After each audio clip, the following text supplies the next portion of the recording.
Muy buenas a todos, un jueves más al peso de la historia. Esta semana vamos con uno de los considerados mejores equipos de la historia, pero de los que nunca han llegado ni tan siquiera a una final.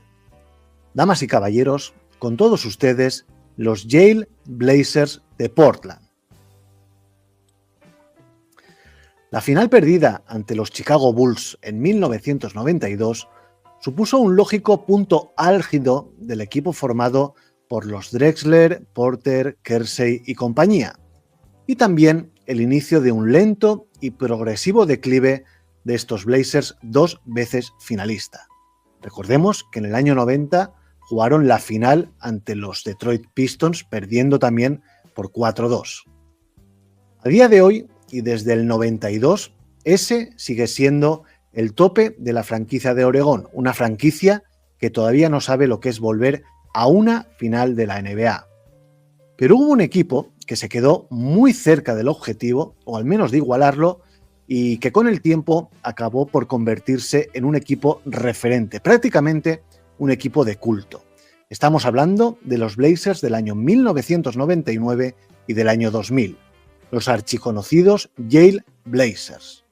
Un conjunto que aglutinó una serie de personalidades con una clara tendencia al macarrismo, de carácter carcelario, y donde las salidas de tono, tanto dentro como fuera de la cancha, eran prácticamente habituales. Eso sí, un equipo con una calidad excepcional.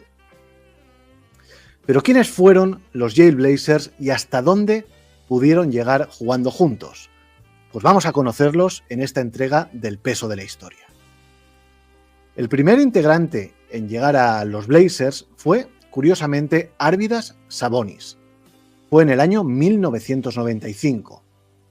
Objeto de deseo desde que fue seleccionado en el draft del 86, el lituano llegaba con 31 años a la NBA y tras dominar Europa prácticamente a su antojo una vez recuperado de sus lesiones.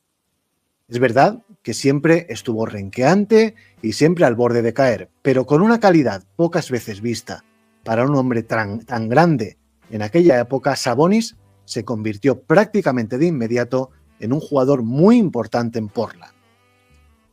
Un año después, en el año 96, lo hacían 4 integrantes más.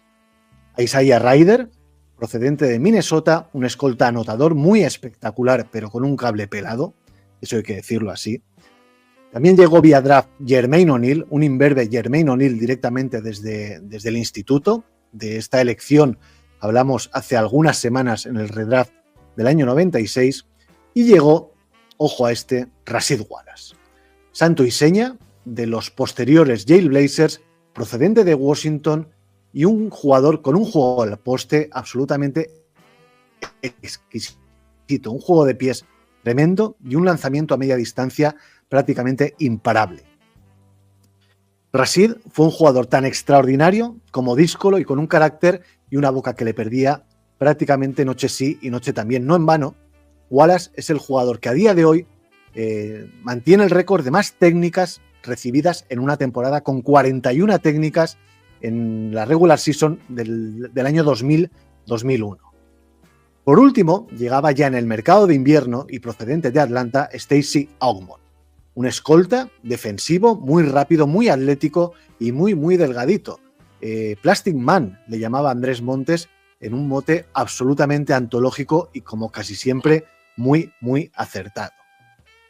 En el verano de 1997, estos Blazers recibían a su entrenador jefe, Mike Dunleavy, que era el encargado de lidiar con estos jugadores y llevarlos a lo más alto.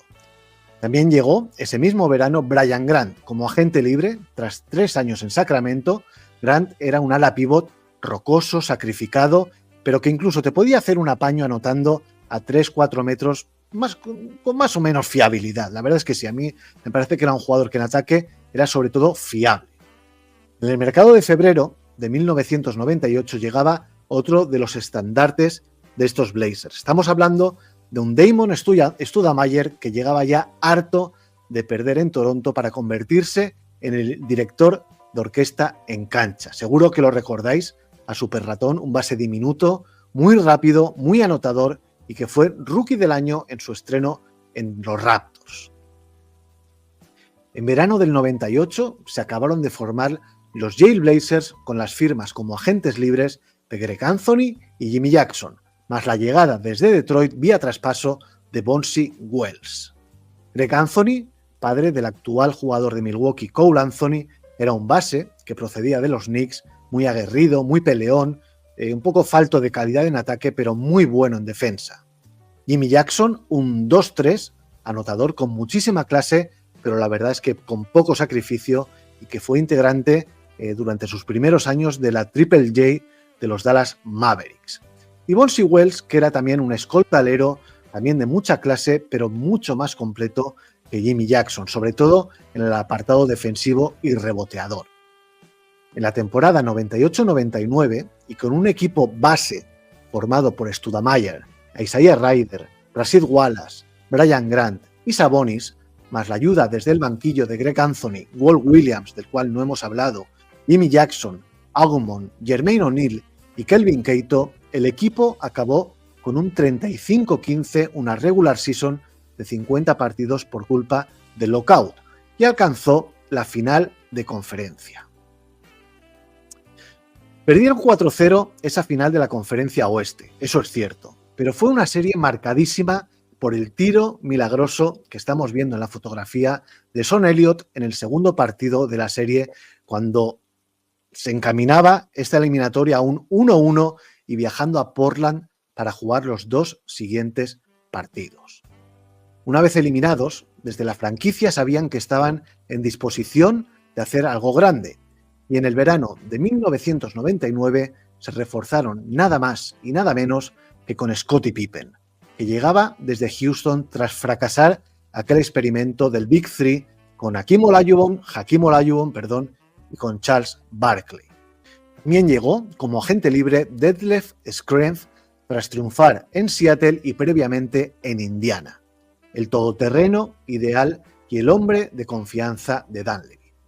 Y por último llegó el exquisito Steve Smith desde Atlanta, a cambio de Jimmy Jackson e Isaiah Rider. Smith era un escolta anotador, bastante menos polémico que sus predecesores en el puesto, un tirador muy fiable y un muy buen complemento para Stoudemire en el backcourt. 59-23 firmaron en aquella temporada los Blazers solamente por detrás del extraterrestre 67-15 de Los Ángeles Lakers de Kobe Bryant, Shaquille O'Neal y Phil Jackson a los mandos. Estos fueron para mí los verdaderos Yale Blazers, los de la temporada 2000, con Stoudemire, Steve Smith, Pippen, Rasheed Wallace y Sabonis de inicio, y con una rotación formada por Greg Anthony, Bonzi Wells, Schrempf, Brian Grant, Jermaine O'Neal y Stacey Augmon. Un equipo de infinitos quilates, muy profundo, muy polivalente, muy físico, muy experimentado también, pero sobre todo con una clara tendencia a la autodestrucción. 7 partidos le forzaron a los Lakers en la final de la conferencia de la 99-2000. Un séptimo encuentro en el que los Blazers llegaron cómodamente por delante al último cuarto con el Staples absolutamente mudo y en el que encajaron en los últimos 12 minutos un parcial histórico de 31-13 y con esta canasta que estáis viendo de Shaquille O'Neal que puso el lazo al partido y supuso también el inicio del fin de estos Portland Yale Blazers. El equipo jamás se recuperó de semejante varapalo y es que estuvieron tan cerca y a la vez tan lejos del objetivo que nunca lograron recuperarse.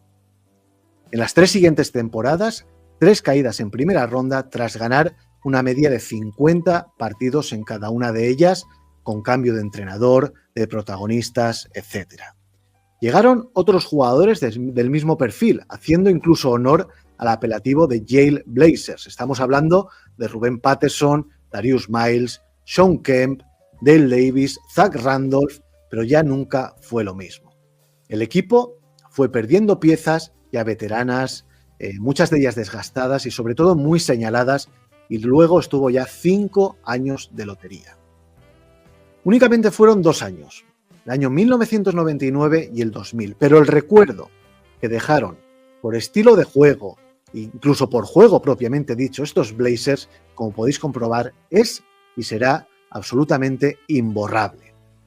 Y hasta aquí el peso de la historia de esta semana. Os emplazo al jueves que viene a descubrir algo más de la historia de la NBA. Pero antes, el fin de semana, la pildorita de Carmelo Palacios y el martes, cita ineludible con Buzzer Beater. Un abrazo muy fuerte y hasta dentro de 7 días. Hasta luego.